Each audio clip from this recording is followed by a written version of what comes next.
time for the conversation, the first one of the year and the first one of season 5.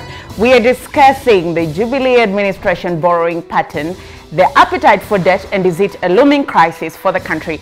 Joining us to put these matters into context, Churchill Ogutu. He is the head of research at Genghis Capital Limited.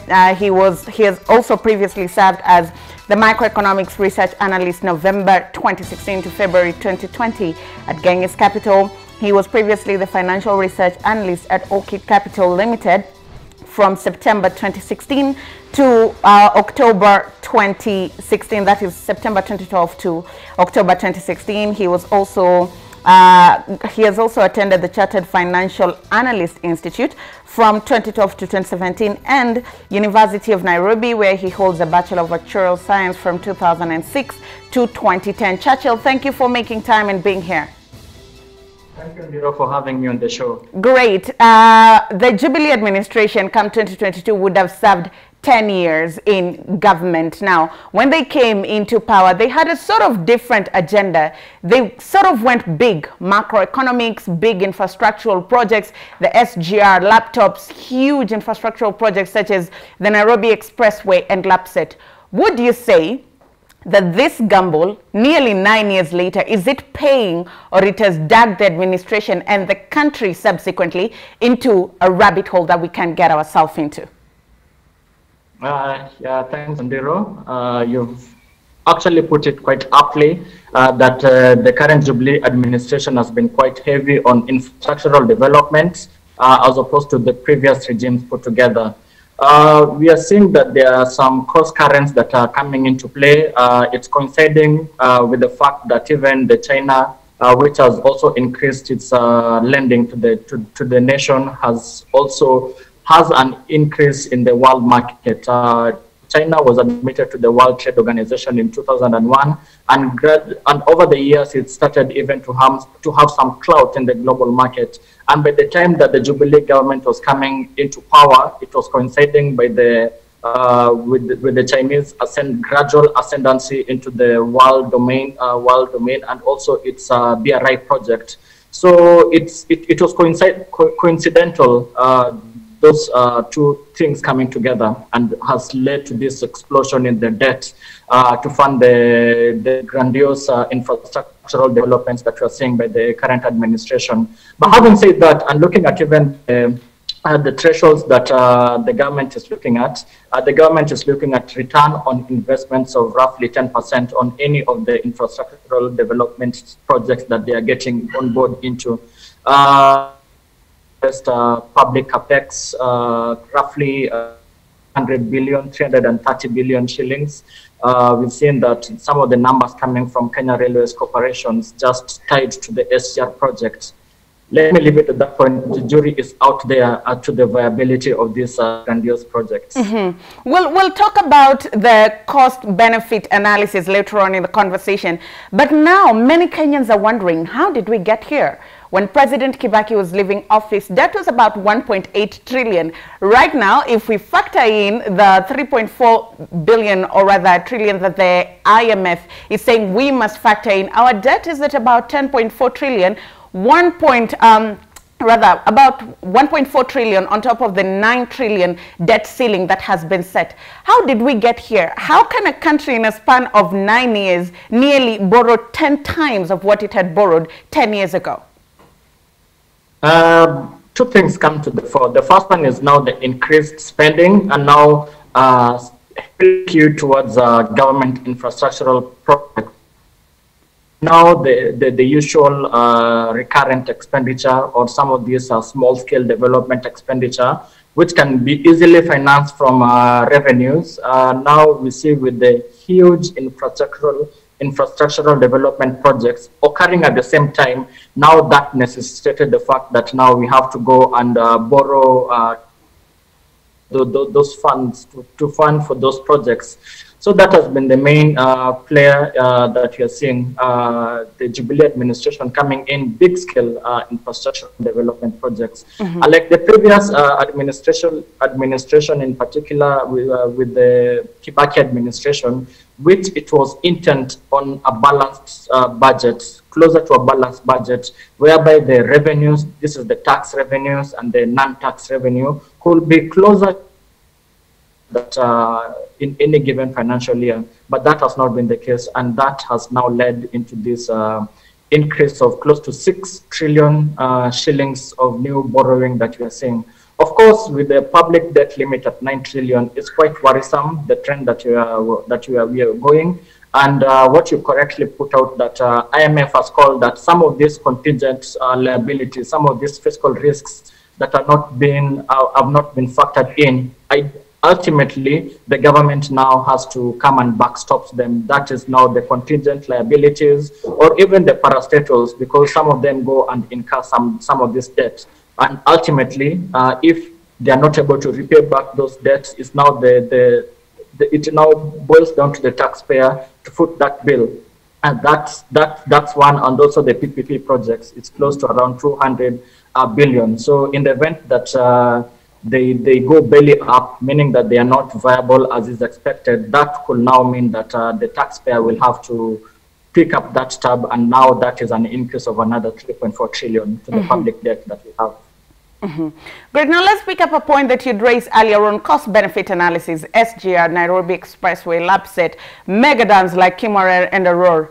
Was it worth it? The risk of borrowing heavily and borrowing commercial loans to invest in such long-term infrastructural projects. Is it worth it, or will it be worth it in the near term, or it's just the money econometrics do not add up? To be sure, some of these projects, some of their viability were not really scrutinized, or that feasibility studies wasn't conducted in that whole ecosystem, the public participation, or before now we got into those projects wasn't fully conducted. And hence we are where we are right now, where some of these projects are not viable. Case in point now, the SGR, looking at even the numbers coming from the SGR, there were some metrics that we were supposed to have met. We are not able to make it. Last year, I think, last financial year rather, ending June 2020, we were Kenya in the red to the tune of 24 billion, which was the biggest decline amongst the parastatals, just telling us that the economics wasn't quite right in the first place. And that also goes to some of these other projects that we are that have been looking at, be it the LAPSET, which is still a work in progress. There are some which have not even seen the light of the day. Some like Kulalu project, the one, the maize project in down there in the coast, which at some point is just it's just a cash crop. It's just a cash cow, whereby we just end up pumping money, but you're not getting the returns as it's investigated. So I think it now boils down to, okay, this is the minimum threshold. We need to get a minimum return of 10%. That is even what Treasury has been putting out there. That is the return on its public investments projects. But are we getting even 10% or even 3% of that? We are not even getting that. So that just circling back, just to circle back, is just telling us that we are getting into projects that are not viable in the long term. But when you look at these projects, they're not bad projects. Galana, Kulalu, like you've mentioned, food security is very important for this country. I mean, drought is one of the reasons why our GDP doesn't grow as much as it's always projected to grow year in, year out, because we do not have enough food. SGR are moving people and goods, which is good for the economy. However, this raises the question, do we price the projects right? Do we ask for the right amount of money? Accountability, responsibility, and integrity, don't you think?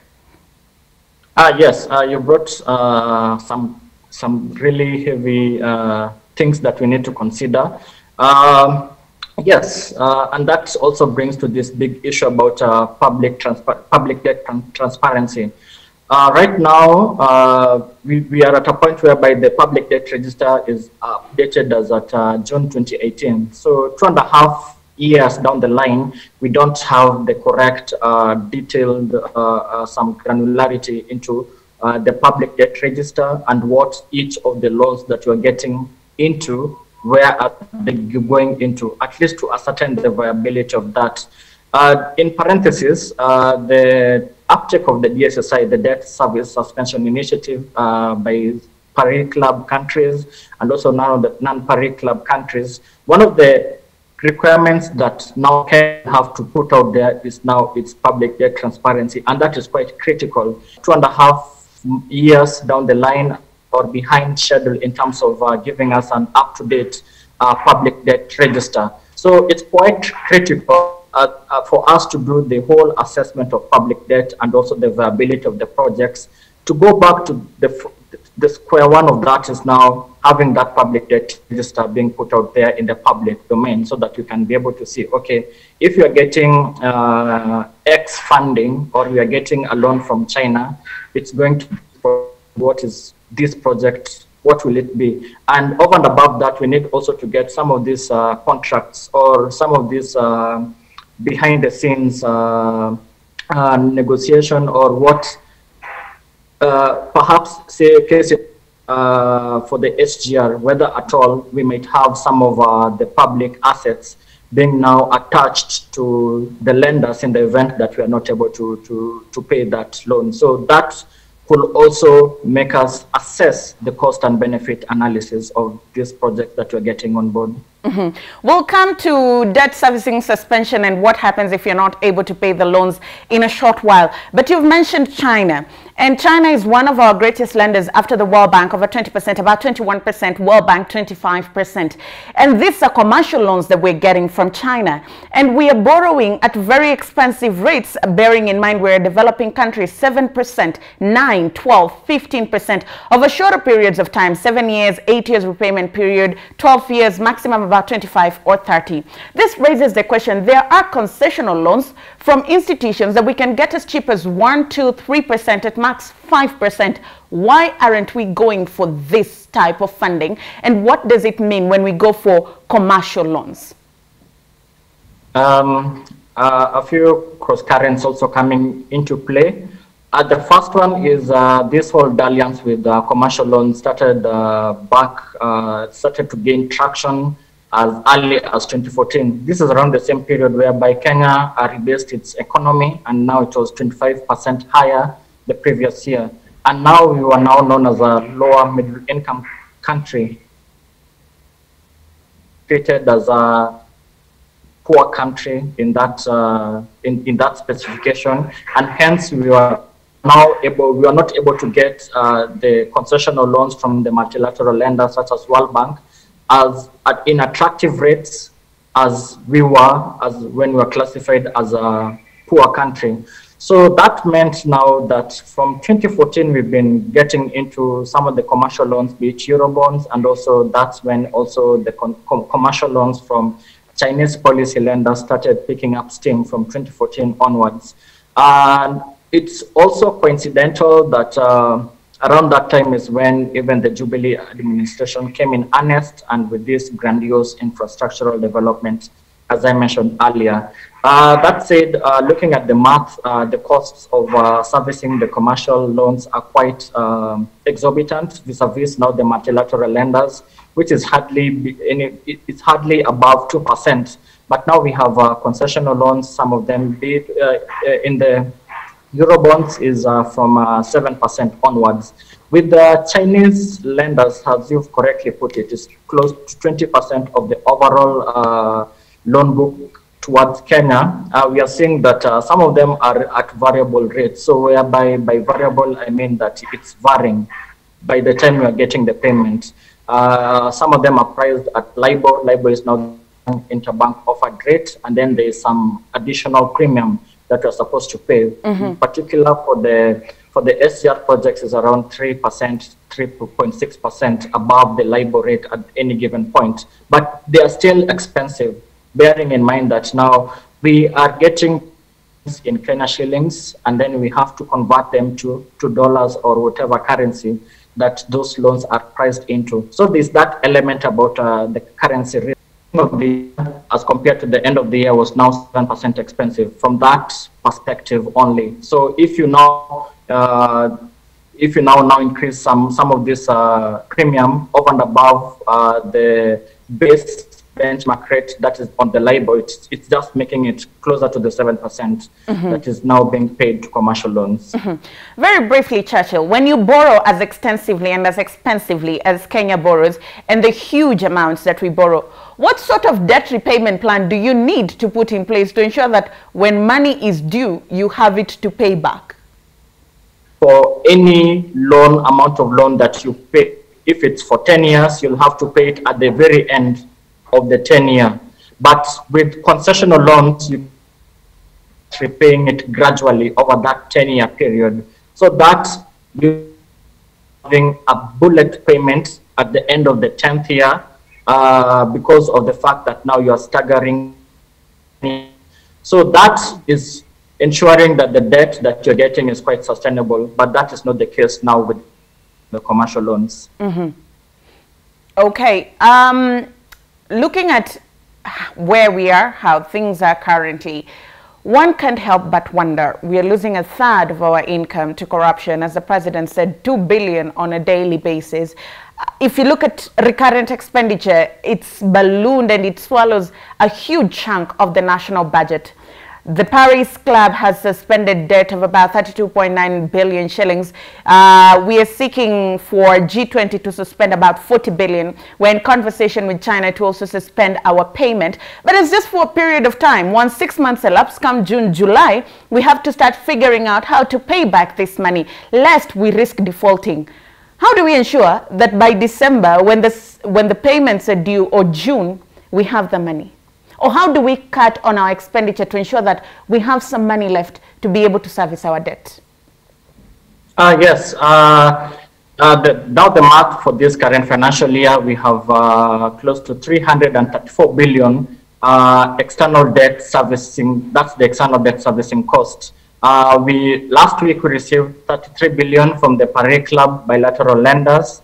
A news flow from yesterday was now that there's an additional 27 billion shillings that has come from China. It's not in the Paris Club, but it's one of the G20 countries. So we are looking at cumulatively close to 70 billion in terms of debt savings. But this is now between January and June 2021. Ultimately, what this whole DSSI initiative means is that after the end of the June 2021, there's a 1-year grace period, so up until June 2020, and then from there, this 70 billion in terms of savings that was supposed to be paid out between January up until June will now start to paying them from next year, July 2022, for over 5 years. So that 70 billion will now be broken down into 14 billion per year paid out.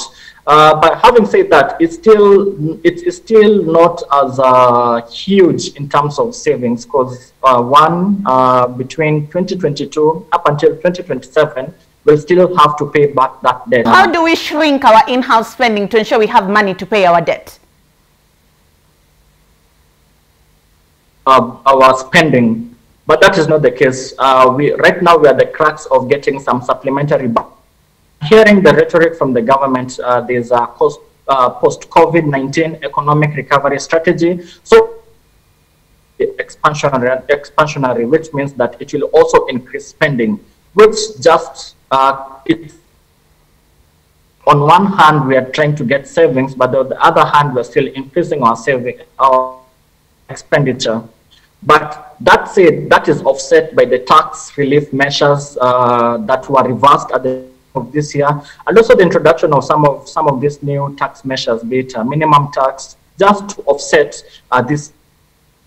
But in the whole scheme of things, I still feel that we need to reduce our spending. We need to cut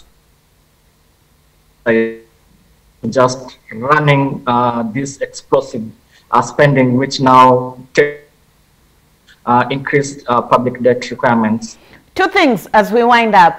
What are some of the radical structural changes we need to make in terms of debt so that we don't go the Zambia way, risk defaulting and risk our creditors coming into our country and taking charge? Things, and one of them, at least there's some positive to ensure that there's the management of debts. There's a in National Assembly which seeks at least to elevate the Public Debt Management Office into an authority. Think of Kenya Revenue Authority. So whereby it will now say that in any given they might give a figure like you can only borrow 200 billion and that is it. So if you get to the budget, the people who come up with the budget, they know that the only borrowing you can get in any financial year is 200 billion, as opposed to how things work out right now is whereby how the budget is formulated is spending on one hand and then the revenue on the other hand.